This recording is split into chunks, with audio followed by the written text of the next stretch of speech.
Good evening. I'm Byron Scott with the CTV News Update. Day one of the Democratic National Convention kicked off last night. The country's public health crisis has forced Democrats to hold the convention virtually. During the two-hour event, Senator Bernie Sanders of Vermont gave his full support to presidential candidate Joe Biden. Sanders says the November election is about preserving our democracy. The brothers of George Floyd spoke and led a moment of silence during the program. Meantime, former First Lady Michelle Obama talked about the significance of the fall election. And going high means unlocking the shackles of lies and mistrust with the only thing that can truly set us free, the cold, hard truth. So let me be as honest and clear as I possibly can. Donald Trump is the wrong president for our country. He has had more than enough time to prove that he can do the job, but he is clearly in over his head. He cannot meet this moment.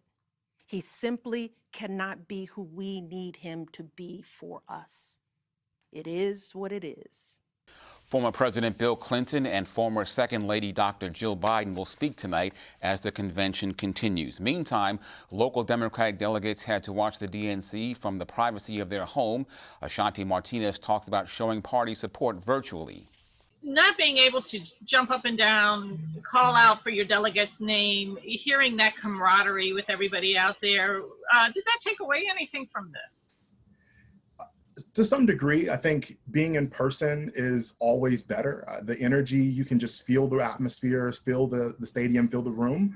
But I really do appreciate the effort that went in to try and make that opportunity available virtually. There were people, supporters, delegates, members of the party across the country that had live cameras in their living rooms and were able to see their reaction to speeches, be able to see, their feelings and get that momentum from them. And we're doing the best that we possibly can. But it did, for the first day, I honestly didn't know what to expect for the speeches in the evening. But I really like how they weaved some of the recorded, some of the live, and reactions from members of the party as well was awesome. The Republican National Convention takes place August 24th through the 27th in Charlotte, North Carolina. Well, people across our region continue to mourn the loss of Joseph Kitchen, president of Young Democrats of Maryland. Kitchen was discovered in his home in D.C. on Sunday. He had been missing for several days. Among those who knew him well was Cheryl Landis of the Prince George's Central Committee. He will be sorely missed in the political arena, because his word was always his bond, and he always spoke truth to power. And I respect that in him. And so our heart is broken in Prince George's County. The family says funeral arrangements will be announced in the coming days. Well, Postmaster General Louis DeJoy is scheduled to go before a Senate committee on Friday to testify about the Postal Service's vote-by-mail financial requirement. It will be DeJoy's first chance to publicly answer lawmakers' questions about the nation's embattled mail service, which is hampered by delays as a result of policies DeJoy implemented. Democrats allege Trump's administration is intentionally trying to cause dysfunction with the system and wreak havoc in the presidential election. They accuse DeJoy of removing high-speed mail sorting machines and removing collection boxes.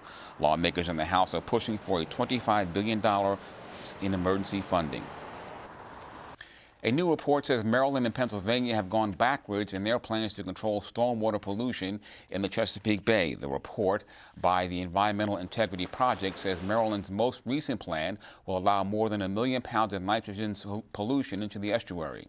Maryland and Pennsylvania say they're going to be folding that stuff in 2021, 2022. To me, that's dangerously close to 2025. And I really think they should be doing what Virginia's doing and accounting for that information now rather than later. Today, I understand the governors are meeting to discuss this regional effort. What are you hoping they take away from it? The environment is changing, and everyone knows that it is. And there are very reliable predictions of what's going to happen in the next several years. Some states, some counties are planning for it. Other states and counties are not. I think everyone should get on the same page and start planning for the weather we're seeing today and the weather we're going to see in the future, and not the weather of the past, which is how most states and counties operate right now.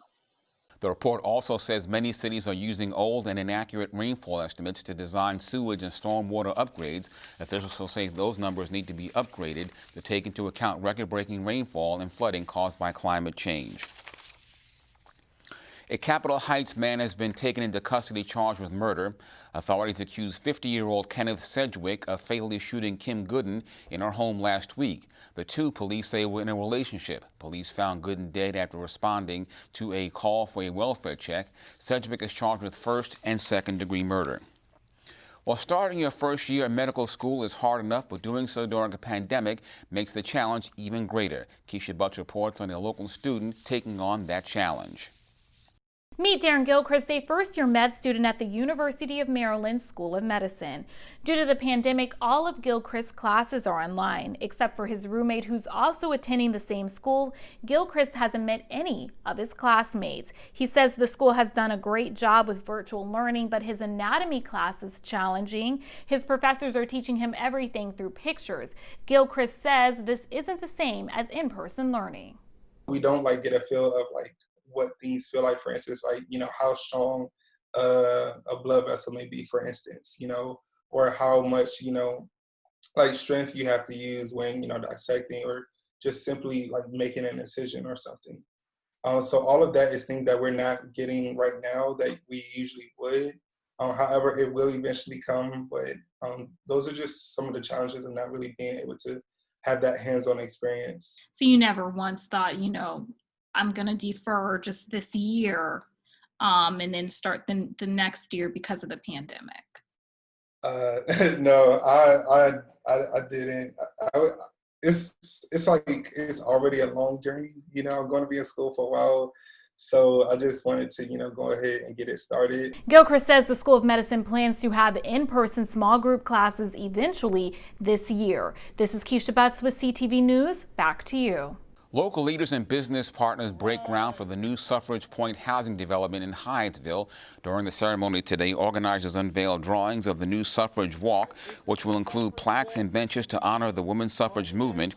Meantime, the project will include luxury townhomes and single-family homes by Werelin Properties. This project has been a labor of love. This property and the WSSC building has been one of the first things that I stepped on as a council member when I first started, and transforming that and providing an amenity and beautifying the community was something that I longed for. To be able to have something that has been a hot spot, I guess I'll use that word, in our community for decades, be transformed into something that welcomes families to our city, welcomes more families to our park and our schools and our neighborhood, and bring folks to not only PG County but Hyattsville, who will love it as much as we do, is something that me, the mayor, and the council are very excited about. The project is expected to be completed by next summer. Governor Hogan's chief of staff resigned after a controversy related to his previous job. Roy McGrath joined Hogan June 1st after serving as the head of the Maryland Department of Environmental Services. When he left, McGrath received a six-figure severance payout that included a year's salary. Democratic leaders say they want to investigate the matter further. Meantime, Kiefer Mitchell will now serve as acting chief of staff and lead the governor's search for a permanent replacement. Well, Maryland Senate President Bill Ferguson has announced the creation of a work group aimed at addressing inequities in Maryland. Ferguson says COVID-19, along with injustices in law enforcement, have highlighted racial disparities across the country. The work group on equity and inclusion will be chaired by Senator Melanie Griffith of Prince George's. Focus areas include healthcare disparities, economic opportunities, and environmental justice. Well, if you need extra backpacks, notebooks, or pencils for your school kids, head over to Landover this Saturday. Maryland Delegate Alonzo Washington is hosting the 5th annual Palmer Park School Supply Giveaway. It'll take place at the Parkview Baptist Church starting at 10 o'clock in the morning. As we know, families unfortunately aren't able to afford these much needed necessities, whether it's crayons, writing utensils, or flash drive, those types of things can go a long way for some families that might need it during this time. So we wanted to provide them with that outlet that resource in order for them to be successful in the school year. Washington says he plans to give away about 200 backpacks filled with school supplies.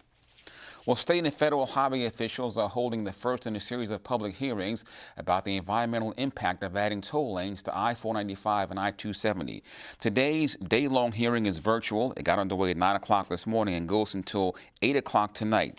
The public is invited to testify. To do so, you must register by going to 495-270-p3.com/DEIS.